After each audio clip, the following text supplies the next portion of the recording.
Hi everybody, this is Dr. Nitin Chhoda with Ignition Time and welcome to my channel. Thank you so much for being a viewer.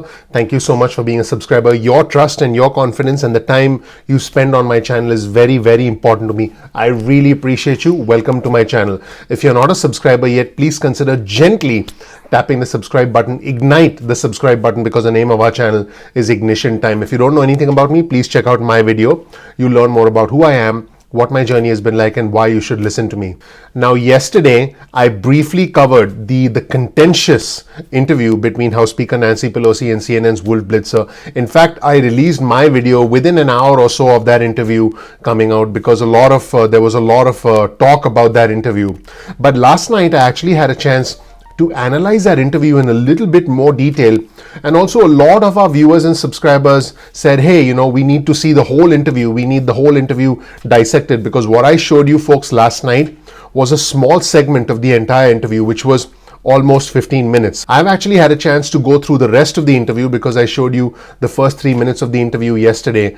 And I can tell you that this was the most unusual interview I've seen for a long time.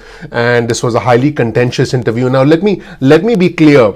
I want us to look at this through essentially a bipartisan lens. And the reason I say that is because if you're a President Trump supporter, you're probably going to say, look at that, that's Speaker Pelosi. And if you're a supporter of the Democrats, and if you're a supporter of Speaker Pelosi, you're going to say, well, President Trump has said and done things that are more unusual, for lack of a better phrase. So for me, it's not about, for me, it's not about which side you're on. For me, it's about analyzing what public officials say and trying to understand the hidden meaning of what they're saying, what they're not saying, and also trying to read between the lines. That's what I do best, and that's what I try and provide to my subscribers on this channel. And I can tell you that for the first time, I saw Speaker Pelosi a little ruffled. I saw Speaker Pelosi a little impatient, and she stuck to her position, which is fundamentally the Democrats' position about the inadequacies with the $1.8 trillion bill. But I thought there were a lot of very interesting things that happened in this interview. We'll actually take a closer look at a few segments of the interview in this video, and we'll watch it side by side, and I'll analyze it for you. Now, I want to give props to CNN's Wolf Blitzer for conducting what is essentially a hard-hitting interview and speaking on behalf of the American people. To be honest, if I had the opportunity to talk to Speaker Pelosi, and maybe one day I will, and I'm happy to pick up the phone and call these leaders on your behalf. But that's something that I can do down the road for you. I'm happy to do that and speak on your behalf. I would have asked the same type of questions, probably a little tougher, because I'm a citizen journalist, and I essentially want to represent you as best as I can. But I do want to give props again to CNN's Wolf Blitzer, because when you're working for even though you're such an experienced anchor, a lot of these anchors usually have guardrails within which they work and within which they have to operate based on based on whether the channel is a conservative channel or a liberal channel. But CNN's Wolf Blitzer did a fantastic job voicing the collective frustration of the American people. And when he specifically asked Speaker Pelosi, hey, why are you not accepting the $1.8 trillion offer? Why is it that you're essentially ignoring what members in your caucus like Andrew Yang, like Ro Khanna are saying? You can see Speaker Pelosi respond. I don't want to use the word disdain because I think that's a strong word, but she did respond and imply that these individuals were not part of the ongoing negotiations, and that there were severe inadequacies in the offer from the administration. In fact, she said the administration's plan does not meet the needs of the American people, and she talked about how the administration's plan from her point of view minimizes the need for childcare and other tax credits. And she talked about the importance of language in the bill, which is pretty clear has emerged as a key point of contention. Let's take a look at this first segment and analyze it together. And I do want to know what my viewers and subscribers think in the comment section below. Also, I'll provide you with a link to the entire interview in the description section below. You've probably already seen it by now. And soon I'll also be giving you a reaction from other individuals who have watched this interview, and so we'll dig deeper into that as well. But first, let's check out the first segment of this rather contentious interview between CNN's Wolf Blitzer and House Speaker Nancy Pelosi. Let's roll the tape. Do you have any idea what the difference is between the spending that they have in their bill and that we have in our bill? Do you realize that they have come back and said all these things for child tax credits and earned income tax credits or helping people who have lost their jobs are eliminated in their bill? Do you realize they pay no respect to the fact that child care is very important for people whose children cannot go to school because they're doing remote learning, and yet they minimize the need for child care, which is the threshold with which people, mothers and fathers, can go to work if they have that? Do you have any idea of how That's precisely why, Madam Speaker, short they're concerned? That's why it's so important right now. Yesterday I spoke to Andrew Yang, who says the same thing. It's not everything you want, but you know what? There's a lot there. Honest to God, you really, I can't get over it, because Andrew Yang, he's lovely. Ro Khanna, he's lovely. They are not negotiating this situation. They have no idea of the particulars. They have no idea of what the language is here. I didn't come over here to have, so you're the apologist for the Obama, excuse me. God forbid. Madam Speaker, I'm not an apologist. I'm asking you serious questions because so many people are in desperate need right now. Let me ask you this. Okay. When was the last time? Let me respond to you. Let me ask you, when was the last time, Madam Speaker? Boy, was that an intense exchange. If you thought that exchange was intense, just wait till you see the rest of this interview. Now, in the second segment of the interview, what I decided to do is I actually turned the volume off and I looked at the body language of Speaker Pelosi and Wolf Blitzer, because what I've learned, with public speaking is that an individual's body language often conveys a lot more than their words convey. And I think that you folks on YouTube, understand that when you see other individuals talking on YouTube, you can tell a lot with body language, which, by the way, is why I use my hands quite a lot, because I'm trying to emphasize what I'm saying. But if you take a look at this next segment and try turning off the volume in the audio as Speaker Pelosi is talking, and take a close look at Speaker Pelosi, these are the emotions I detected. I detected frustration with CNN's Wolf Blitzer because Wolf was quoting Ro Khanna and Andrew Yang, who, according to Speaker Pelosi, know nothing about the negotiations. And, listen, they were not involved in the negotiations. So if you're a supporter of Speaker Pelosi, you will understand her frustration. Number two, and look closely at Speaker Pelosi. If you watch without the volume, you'll see that Speaker Pelosi had a look of defiance on her face. Speaker Pelosi is standing firm. I just want to be clear about that. Let's not, for some of my subscribers who look at this interview and say, oh yeah, she's going to cave now and this and that. She's not going to cave. Based on my coverage of Speaker Pelosi. Speaker Pelosi is standing firm and has the support of the Democrats. And at this moment, there are only two Democrats, Ro Khanna and Andrew Yang, who publicly, pressured Speaker Pelosi. None of the other Democrats have openly asked Speaker Pelosi to accept the offer. So I just want to be clear, they're still in the minority. Let me be clear, I want stimulus to happen. So for the 1% of you who'll freak out and think that, I'm on one side or the other, that's not the point. The point here is that when we analyze what public officials say and do, I think we get clues into their position. So Speaker Pelosi is defiant and Speaker Pelosi is frustrated with CNN's Wolf Blitzer. In fact, Speaker Pelosi said, I quote, "What makes me so amused, if it weren't so sad, is how you all think that you know more about the suffering of the American people than those of us who are elected by them to represent them at the table." That is one strong comment. And the Speaker also said, we do not have shared values with the administration, and this plan does not meet the needs of the American people. And she did say towards the end of this clip that we will get a deal and it will be retroactive. This exchange actually gets more interesting and more intense by the minute. Let's roll the tape and take a look. The last time you spoke with the president about this? I don't speak to the president. Speak to his representative. Why not call him and say, Mr. President, let's work out a deal. It's not going to be everything you want, not going to be everything I want, but there are so many Americans right now who are in desperate need. Let's make a deal. What makes me amused, if it weren't so sad, is how you all think that you know more about the suffering of the American people than those of us who are elected by them to represent them at that table. It is unfortunate that we do not have shared values with this White House, and that they have in their bill Why don't you talk about in their bill a tax break for the wealthiest families in the country while they cut out the earned income tax credit for the poorest families in our country and the poorest children in our country? That we have to fight with them to get them to address the coronavirus crisis, because they have said it was a hoax, it was magical, it was a miracle, it was going to cure it. It hasn't. And that's why we find ourselves in this situation. I feel very confident about the knowledge that I bring to this, but more importantly, the knowledge that my chairs, our chairs of jurisdiction, science-based, academically documented, institutionally suggested in terms of what the cost would be to do it and to do it that way. And about, we talk about child care, yes. We talk about safety in the workplace. Safety in the workplace, that's a very important issue, especially in the time of the pandemic. So what I say to those people is, we're going to get a deal. And when we do, it will be retroactive. It will be retroactive. Now, the reason this interview really stands out for us is normally we see Speaker Pelosi as, as someone who doesn't lose her calm. And so that's why this interview really jumps out for a lot of us. That's why this interview has essentially gone viral. I believe the CNN video has well over 1 million views in less than 24 hours.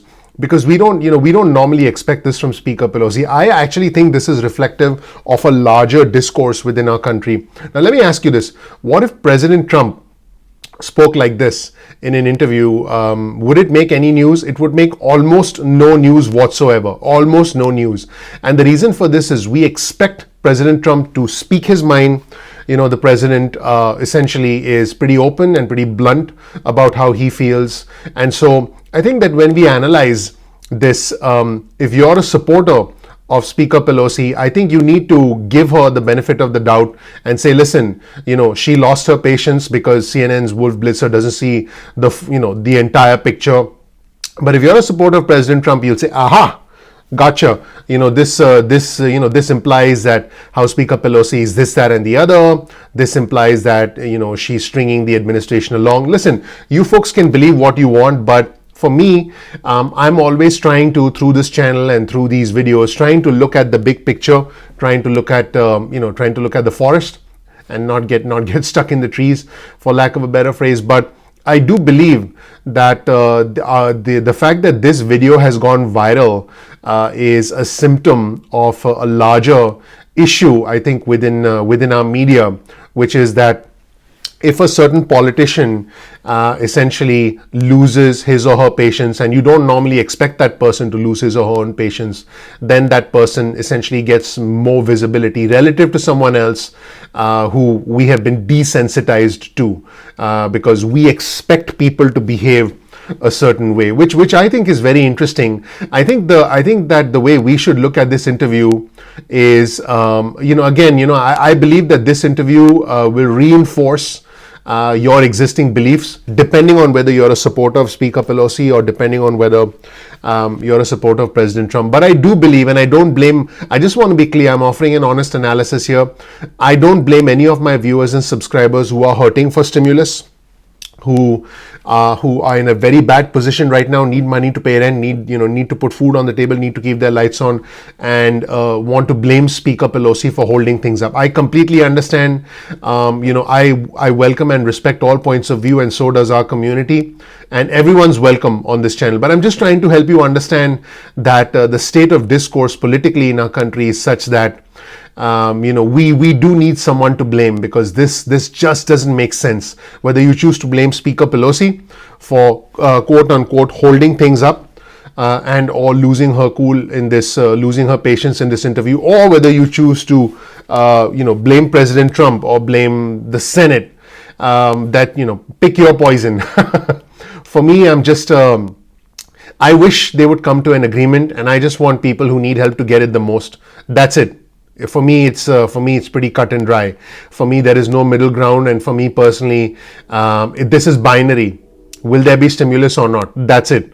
So that's my point of view. But in the next segment, Speaker Pelosi's next segment, Speaker Pelosi said, and I quote, "You are quoting two people who know nothing about the ongoing negotiations." She's talking about Ro Khanna and Andrew Yang, and then she essentially said to CNN's Wolf Blitzer, "With all due respect, you don't know what you're talking about." So this is an indication of the state of negotiations and where things stand, and I'm hoping that the two sides come to an agreement. Let's roll the tape and see this intense exchange continuing between CNN and House Speaker Nancy Pelosi. Let's watch. Here's what you wrote in a letter to House Democrats, Madam Speaker, and I ask these questions only, as you know, so many millions of Americans are suffering Well, you right quote now. two people who know nothing about the agreement. Well- or there is no agreement, but what the suggestions are, as if there's some authority on the subject. 'Cause, Please, give equal weight to to all of the chairmen on the committee who have written this bill. But so many of your fellow Democrats in the House, they want a deal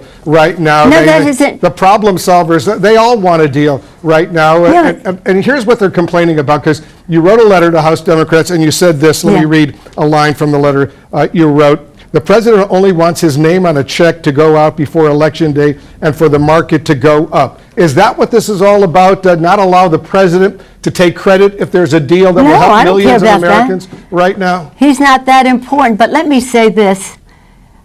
With all due respect,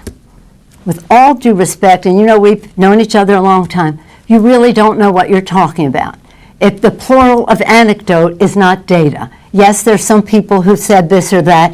Overwhelmingly, my caucus wants what is right for the American people. Overwhelmingly, our chairman who wrote the bill, read their statements. They all put out their own statements when they saw what the White House was proposing. So do a service to the issue and have some level of respect for the people who have worked on these issues, written the bill to begin with. Now, let me just say this in terms of the numbers. I want people to do the math. We had 3.4, which would meet the needs of the American people for a sustained period of time, so that there was some certainty in what would happen. The Republicans said no, well, so we took it down $1 trillion by cutting the time. We took it down another $2 billion, so we're now $200 billion down. We came down to 2.2. At the same time, since tomorrow will be 5 months since we passed the bill, at the same time, because there was no resolution, Mitch McConnell said, let's pause. The virus didn't pause, and now we're at a place where we need more money. We need more money for PPP, for our small businesses. We need more money for our airlines. We need more money for our schools. So we have absorbed nearly $500 billion more of expenses still within the 2.2. I understand all of that, and I have only the greatest respect for you. So do the math. Madam Speaker, I have only the greatest respect for you. We have come down $1.6 trillion.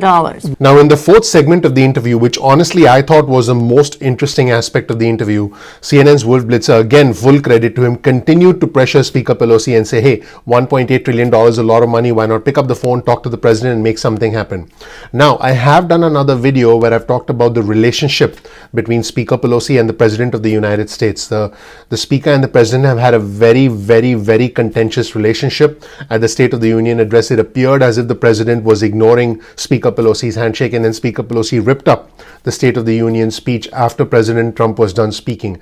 And they've taken a lot of shots at each other, and a lot of insults have been floating back and forth between the President of the United States and House Speaker Pelosi. So there is unfortunately no relationship collateral between the two. I strongly recommend that you folks watch my video on the relationship between the Speaker and the President of the United States. That will give you a sense of where all these emotions, where this position is partly coming from.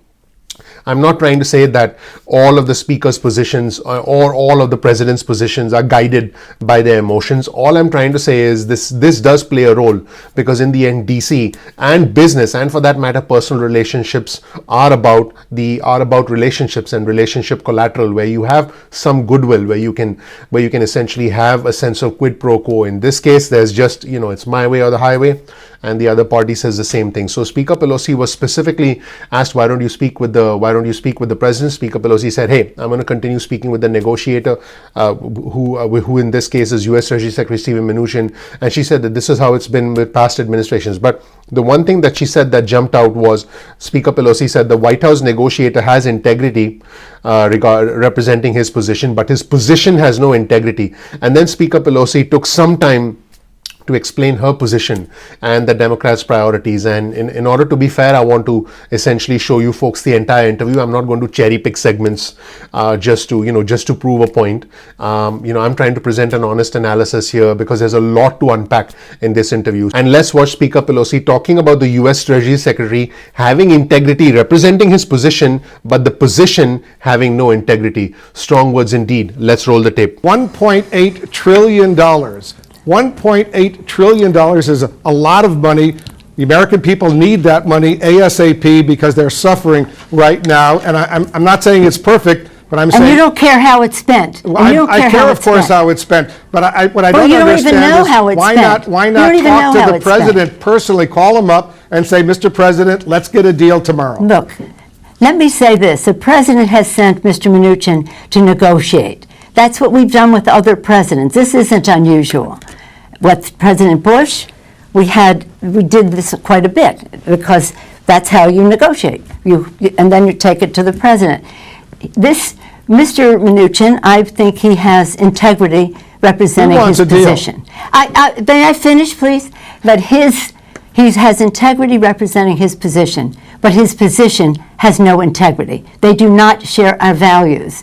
Have a little respect for the fact that we know something about these subjects. And there's a big difference between Democrats and Republicans in whether they want to give a big tax cut to the wealthiest people in the country in their bill, in the CARES Act. We tried to take it out in this bill. Instead, they took out earned income tax credit, child tax credit, expanded health benefits to UI benefits to the extent that it was agreed to before. Right. So this is, I have every confidence in what and the arguments that we make because it's based on science and documentation. Our chairs know their stuff. They know what they're doing, with all due respect to the kind of people you were referencing. And I welcome their enthusiasm. I welcome their interest.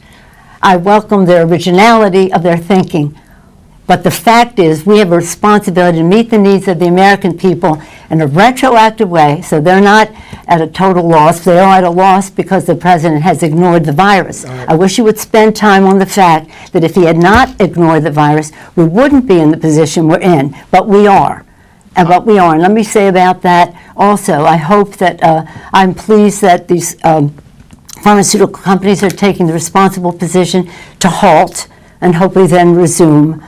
Because we want the public to have confidence in whatever therapies or whatever vaccines come along, that they will take them. Right. And to people who say, well, I don't trust Trump on that, if we trust the Food and Drug Administration for what they are doing, the scientists there who've been working 24/7 for months and months and months, excellent science.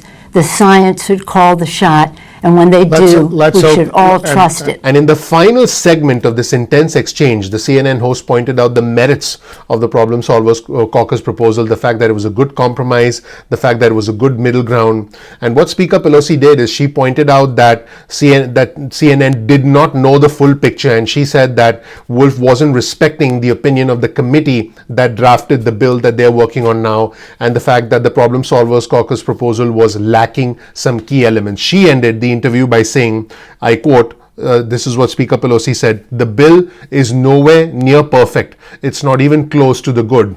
When CNN's Wolf Blitzer asked her, don't let perfect be the enemy of the good. Boy, oh boy, let's watch this exchange. And let's hope they get more treatments. Let's hope they get a vaccine. And Madam Speaker, yes. I certainly respect you, but I also respect Ro Khanna. I respect Andrew Yang. I respect members of the Democrats who are members of the Problem Solvers. They want a deal because so many people right now well, are suffering. Well, the Problem Solvers, by the way, don't have any earned income tax credit or child tax credit in their proposal either. But let's not go into that. Yeah, you evidently do not respect the chairman of the committees who wrote these bills. I respect and all of you. And I wish you would respect the knowledge that goes into getting meeting the needs of the American people. But again, you've been on JAG defending the administration all this time with no knowledge of the difference between our two bills, and I thank you for giving me the opportunity to say that to you in person. All right, Madam Speaker, these are incredibly difficult times right now, and we'll leave it on that note. Thank you so much for joining us. We'll leave it on the vote that you are not right on this, Wolf, and I hate to say that to you. But I feel confident about it, and I feel confident about my colleagues, and I feel confidence in my chairs. And it's not about me, it's about millions of Americans who can't put food on the table, who can't pay the rent, and we represent them, and we represent them, getting and by we represent these them, long food and lines we that we're seeing. them. I know we you know are. them. I'm just we saying. We represent them, and we know them. As we We say, know them. We represent them. don't let the perfect be the enemy of the good, as they say It here is in nowhere Washington. near perfect. Madam Speaker. Always the case, but we're not even close to the good. All right, let's see what happens, because every day is critically, critically important. That's it, everybody. Thank you so much for watching. Let me know what you think in the comment section below. I'll include a link to the entire interview in the description section below. Thank you so much. Please consider clicking the like button. Please consider gently tapping that subscribe button and ignite the notification button so you can get instant alerts from our channel going forward. Thank you so much for watching, everybody. I really appreciate you. If you learned something new from this video, please consider clicking the like button. I would really appreciate that. If you don't know anything about me, please check out my video. You'll learn more about who I am, what my journey has been like, and why you should listen to me. Please consider subscribing and enabling notifications. That's your vote of confidence in me and the efforts of my team and all the work that goes into this channel. That would mean a lot to us. Also, please share this video with friends and family members so we can spread the word and grow our community with honest, transparent news. We release videos at 2 p.m. East Coast time most days of the week. That's 2 p.m. Now keep in mind, you can get on our SMS list. Just get your cell phone out, send a text message with the word ignition or with the word time to 70,000. That's 70000, and you'll get added to our SMS alerts list. Now you can also get added to our email list. Simply go to ignitiontime.com/alerts. That's ignitiontime.com/alerts, and you'll get on our email list. You can opt out of the SMS list or the email list at any point in time that you want. Now keep in mind that sometimes YouTube does not send out notifications on time. Sometimes there's a delay. So all you have to do is simply bookmark youtube.com/ignition time. That's youtube.com/ignition time. Just bookmark that page on your browser and you'll be able to view our videos at any point in time that you want. So this way you're not dependent on notifications. You can follow us on Instagram.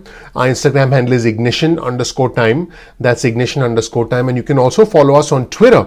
Our Twitter handle is also ignition_time. That's ignition_time. Once again, thank you so much for watching. Please consider subscribing.